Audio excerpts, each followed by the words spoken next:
Assalamualaikum warahmatullahi wabarakatuh. Di sini kami dari kelompok Etangri akan menjelaskan beberapa komponen yang ada di bisnis modal kanvas. Ini adalah penjelasan dari kami. Sebelumnya saya akan menjelaskan apa itu Etangri. Etangri merupakan sebuah usaha yang bergerak dalam bidang pertanian. Terutama di sini kami memilihnya yaitu pertanian sayuran. Kenapa kami membuat atau intinya kenapa kami membuat bisnis tentang sayur, yaitu karena semakin hari minat masyarakat terhadap sayuran itu sangatlah rendah. Nah, untuk itu kami akan membuat sebuah usaha dengan beberapa komponen-komponen yang telah kami kerjakan dalam bisnis modal kanvas ini, yaitu yang pertama ada key partner. Key partner ini merupakan sebuah kunci dengan siapa saja kita akan melakukan bisnis ini. Jadi di sini saya akan menjelaskan ada beberapa partner, yaitu yang pertama petani sayuran itu yang utama, yaitu yang kedua dari warga setempat, yang ketiga yaitu distributor, dan yang keempat yaitu tentang spesialis pertanian. Di sini saya akan menjelaskan satu persatu. Untuk petani sayuran itu sudah jelas, karena tanpa adanya petani sayuran kita tidak akan mendapat pemasukan hasil dari pertanian itu sendiri. Nah, untuk yang kedua yaitu warga setempat. Siapa sih warga setempat ini? Di Etangri nantinya, selain untuk menjualkan hasil pertanian dari para petani hasil sayuran itu tadi, kami akan membuat sebuah tempat, yaitu tempat produksi. Jadi nanti separuh hasil dari pertanian akan dijual secara segar atau secara fresh, dan yang separuhnya nanti akan diolah kembali menjadi produk-produk yang nanti akan saya jelaskan lagi. Nah, warga setempat di sini nanti itu dapat dijadikan sebagai karyawan. Mungkin mereka mau bekerja sebagai karyawan di pabrik atau tempat produksi ini. Nah, untuk distributor sendiri, yaitu pada saat nanti kita akan Etangri ini dia akan melakukan bisnis online. Jadi untuk para customer yang ingin memesan online itu nanti akan menghubungi website atau sosial media dari Etangri ini sendiri. Nah, jadi sistemnya ini nanti dia akan menerima pemesanan online seperti halnya belanja-belanja online di luar sana. Jadi nanti pengirimannya itu akan dibantu oleh tim distributor itu sendiri yang nantinya akan dikirimkan kepada konsumen. Nah, pengirimannya seperti apa sih? Gimana biar sayurannya tetap segar? Gimana bisa sampai sana tetap dalam keadaan yang tetap bagus dan tidak layu? Jadi nanti kita akan ada seperti truk es krim. Itu kan ada truk yang dalamnya ada yang bersuhu. Jadi nanti akan tetap menjaga kesegaran, sama halnya seperti sayuran yang berada di dalam lemari es. Itu kan tidak akan layu, walaupun 2 hari 3 hari itu tidak akan layu. Jadi nanti untuk distributor akan mengirimkannya dalam bentuk yang seperti itu. Nah, yang terakhir yaitu ada spesialis pertanian. Di sini spesialis pertanian mungkin belum merambah kepada seorang profesor atau ahli gizi yang lainnya, namun untuk fresh graduate atau untuk lulusan atau mahasiswa yang dia bekerja, yang dia mengambil jurusan pertanian atau agribisnis. Kenapa kok kita membutuhkan ini? Karena pada dasarnya kita ini tidak memiliki lahan, namun kita penerima pemasukan dari lahan pertanian orang lain. Kenapa? Apabila kita tidak melakukan seperti itu dan kita memiliki lahan sendiri, dan apabila nantinya mungkin kemungkinan terburuk tidak panen, kita tidak akan dapat pemasukan. Jadi selain itu kita juga mengambil hasil dari pertanian yang lain. Nah, dari situ kita menghindari petani-petani yang nakal. Yang nakal seperti apa? apabila kita memiliki atau mempunyai spesialis pertanian, pada saat si petani mengirimkan barang kepada kita, kita akan tahu apakah bahan ini, apakah sayuran ini masih layak untuk dijual atau mungkin masih bagus, dan untuk patokan berapa harganya. Nah, kenapa seperti itu? Karena apabila kita tidak memiliki itu dan kita tidak ada pengetahuan tentang kesehatan mengenai sayuran itu sendiri, itu juga akan merugikan. Nah, untuk selanjutnya yaitu ada key research. Key research ini isinya yaitu mengenai lahan pertanian sayur, yang mana seperti yang sudah saya jelaskan tadi, bahwasannya kita itu mengambil hasil dari petani-petani. Jadi kita yang mengumpulkan, nanti kita juga akan menjualkan. Jadi ibaratnya kita tuh membeli hasil pertanian dari para petani-petani itu untuk dijual kembali, dan separuhnya nanti untuk dijadikan produk, yaitu seperti keripik, kue, atau dodol yang berasal dari sayuran. Karena pada saat ini sudah banyak juga sayuran-sayuran yang diolah menjadi makanan-makanan yang tidak biar orang lain itu mau makan sayur tidak dengan keadaan yang utuh sayur seperti pada umumnya. Nah, untuk yang kedua yaitu tentang gedung atau ruang. Jadi di sini gedung atau ruang untuk produksi yang akan kami jadikan sebagai tempat produksi pengolahan makanan yang seperti saya jelaskan tadi. Gedung atau ruangan ini mungkin awalnya kita akan menyewa. Jika mungkin sudah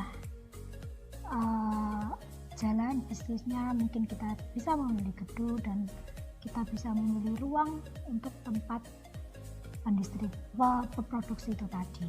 Nah, selain itu Etangri ini juga merupakan usaha yang mengadakan sebuah seminar atau sosialisasi kepada masyarakat untuk tetap mau mengkonsumsi sayur. Nah, jadi di sini selain kita memproduksi, kita juga memberikan pelatihan. Mungkin ada orang lain yang ingin belajar membuat produk, lalu ada sosialisasi. Jadi untuk anak-anak yang sulit sekali untuk makan sayur, dia bisa mungkin mau makan sayur dengan bentuk yang lain, misalkan kue. Anak-anak pasti suka kue, jadi nanti kita akan memasukkan olahan bahan-bahan dari sayuran itu nanti untuk dijadikan kue yang anak-anak mungkin tidak tahu bahwa itu sayur, tapi dengan secara tidak langsung dia akan memakan sayur itu sendiri.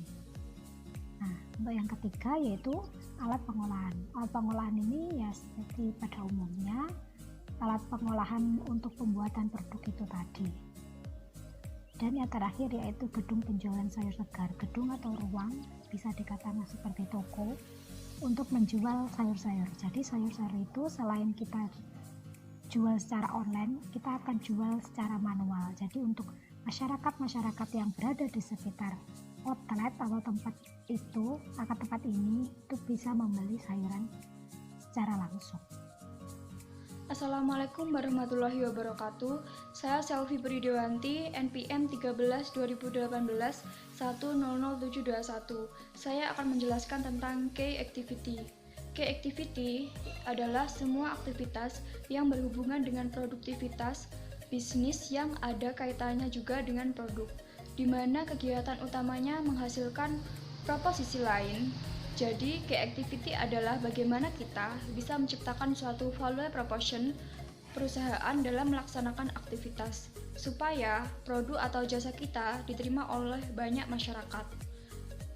Dan yang poin ke-1 yaitu tentang mengumpulkan hasil tani sayur atau sebagai agen pengepul, yaitu pengepul harus bermodal besar dan berani menanggung resiko produk yang dibeli, harus mengerti kapan harga itu naik dan kapan harga itu turun.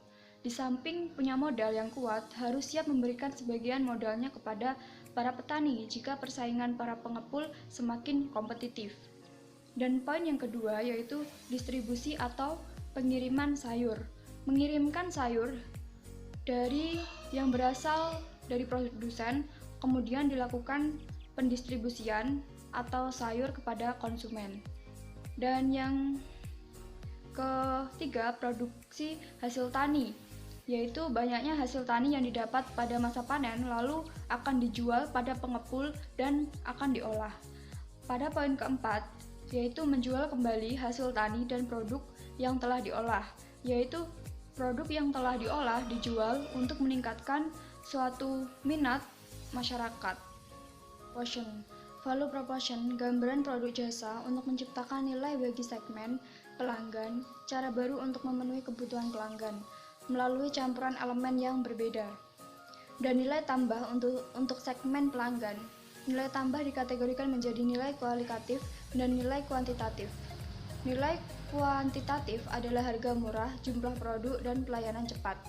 Dan nilai kualitatif adalah desain bagus, produk lebih awet, dan mudah didapatkan. Pada poin ke-1, yaitu produk olahan dari sayur segar. Karena sayur kaya akan zat besi. Sayur dikenal sebagai makanan yang baik bagi kesehatan dan faktor yang mempengaruhi adalah mutu sayur, maka dari itu produk olahan harus dari sayur segar. Pada poin ke-2, meningkatkan minat masyarakat terhadap sayuran tersebut. Seperti poin ke-1, yaitu produk olahan dari sayur segar. Jika kita mengolah produk dari sayur segar, kualitas dan mutu pun akan terjamin, sehingga meningkatkan minat masyarakat terhadap sayuran tersebut. Pada poin ke-3, yaitu wadah atau tempat menyalurkan hasil pertanian warga. Warga atau masyarakat dapat menyalurkan hasil pertaniannya pada pemasak sayur atau pengepul. Pada poin ke-4 adalah memberikan lapangan kerja pada masyarakat.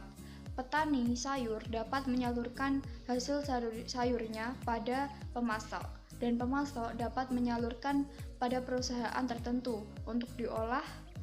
Itu dapat memberikan lapangan kerja pada masyarakat. Assalamualaikum warahmatullahi wabarakatuh. Nama saya Quraatul Asif Prasatara, ingin menjelaskan tentang customer relationship pada Itangri. Yang pertama adalah memberi reward kepada pelanggan dengan transaksi yang paling banyak. Nah, dengan sistem ini pelanggan akan berlomba-lomba untuk mendapatkan reward. Pelanggan juga akan terikat dengan produk kita karena adanya persaingan tersebut. Yang kedua adalah setiap peringatan hari besar, hari-hari tertentu, kita akan memberikan diskon sampai dengan 60%. Nah, di sini kita memberi program di mana di hari-hari tertentu pelanggan bisa mendapatkan diskon. Yang ketiga adalah memberikan sistem poin kepada pelanggan. Apresiasi yang baik terhadap pelanggan akan meninggalkan kesan positif bagi mereka. Program seperti ini akan membuat pelanggan merasa diistimewakan. Kemudian ada channel di sini kita memberikan 3 hal. Yang pertama adalah media sosial. Kenapa media sosial? Karena media sosial saat ini adalah tempat paling efektif dalam memperkenalkan atau mendistribusikan suatu produk. Selain itu, banyak orang yang menggunakan media sosial. Media sosial juga salah satu tempat pemasaran yang mudah diakses oleh banyak orang. Kemudian yang kedua adalah website Itangri. Website digunakan sebagai media agar masyarakat lebih percaya terhadap produk kita dan juga sebagai tempat berbagai macam informasi dari produk kita. Yang ketiga adalah toko buah tangan. Nah, di sini juga terdapat media penjualan secara offline yang mana bisa diakses di tempat secara langsung. Kemudian customer segment. Yang pertama adalah sayuran segar. Sasarannya hanya usia mulai dari 1 tahun ke atas atau kecuali orang-orang yang alergi terhadap sayuran. Di sini mengapa mulai umur 1 tahun? Karena memang bayi baru lahir tidak bisa mengkonsumsi sayuran secara langsung. Yang kedua adalah produk olahan seperti keripik, dodol ataupun kue, itu sasarannya mulai dari umur 7 tahun ke atas. Kemudian juga wisatawan ataupun pengunjung luar daerah sebagai buah tangan. Produk olahan dari sayuran juga bisa untuk oleh-oleh bagi para wisatawan.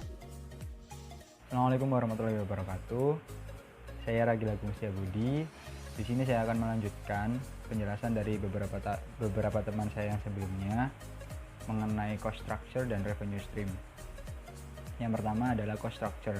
Di dalam cost structure tersendiri memiliki 6 poin, yaitu poin pertama adalah biaya pembelian sayur segar. Di Tengri ini kami tidak memiliki perkebunan sendiri, melainkan kami bekerja sama dengan para petani sayur yang sudah memenuhi standar perusahaan kami. Jadi yang dimaksud biaya pembelian ini adalah biaya untuk membeli sayur kepada petani sayur tersebut. Yang kedua adalah biaya bahan untuk mengolah. Jadi di samping kami menjual sayur segar, kami juga menjual beberapa makanan ringan yang berbahan dasar sayur. Jadi yang dimaksud biaya dalam hal ini adalah biaya untuk membeli bahan-bahan untuk membuat makanan ringan tersebut. Contohnya tepung, telur, dan lain-lain. Yang ketiga, biaya gaji karyawan. Di Tengri ini mempunyai beberapa karyawan dan perusahaan kami wajib memberikan hak karyawan tersebut dengan memberi gaji. Yang keempat, biaya produksi. Biaya produksi ini adalah akumulasi dari semua biaya-biaya yang dibutuhkan dalam proses produksi dengan tujuan untuk menghasilkan suatu produk atau barang, yang contohnya makanan ringan tersebut. Yang kelima, biaya distribusi. Jadi produk Tengri ini dititipkan ke UKM atau ke pasar-pasar. Jadi biaya yang termasuk dalam hal ini adalah biaya yang dikeluarkan oleh perusahaan atau Tengri untuk memasarkan barang atau menyampaikan barang tersebut ke pasar. Yang terakhir adalah biaya tempat atau gedung. Biaya di mana biaya tempat atau gedung ini adalah biaya untuk di mana kami menjalankan usaha ini. Yang selanjutnya adalah revenue stream atau aliran pendapatan. Di dalam revenue stream ini memiliki 3 poin. Yang pertama adalah penjualan produk. Sebelumnya sudah saya jelaskan, selain kita menjual sayur segar, kami juga menjual produk cemilan yang berbahan dasar sayur. Contohnya keripik, dodol, dan kue. Selain kita menjualnya sendiri, kita juga akan menitipkan kepada UKM atau ke pasar-pasar sebagai pendapatan kami. Yang kedua, kursus pembuatan produk untuk umum. Jadi di sini kami akan mengadakan event kursus untuk masyarakat umum tentang bagaimana cara mengolah sayuran segar menjadi produk cemilan dengan baik dan benar. Yang dimana masyarakat yang ingin mengikuti event tersebut harus membayar biaya registrasinya. Yang ketiga, pelatihan atau sosialisasi manfaat sayur. Selain kita mengadakan event kursus tersebut, kami juga akan mengadakan event pelatihan atau sosialisasi di setiap bulannya di berbagai tempat yang berbeda, di mana event tersebut menjelaskan tentang manfaat sayur, bagaimana cara memilih sayur yang sehat.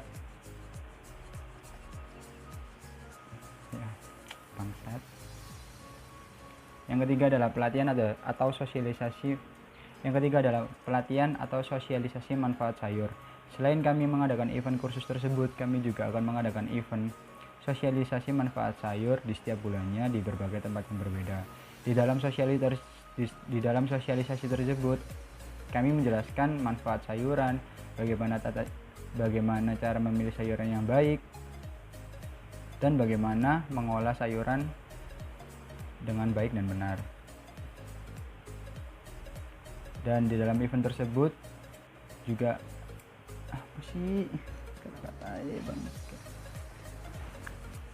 Yang ketiga adalah pelatihan atau sosialisasi manfaat sayur. Selain kita mengadakan event kursus tersebut, kami juga akan mengadakan event sosialisasi manfaat sayuran, yang dimana di dalam sosialisasi tersebut kami akan menjelaskan tentang manfaat sayur, bagaimana tata cara memilih sayur yang benar, dan bagaimana cara mengolah sayur yang benar. Dan event sosial tersebut juga memiliki biaya registrasi untuk mengikuti. Dan jika ingin mengikuti event tersebut,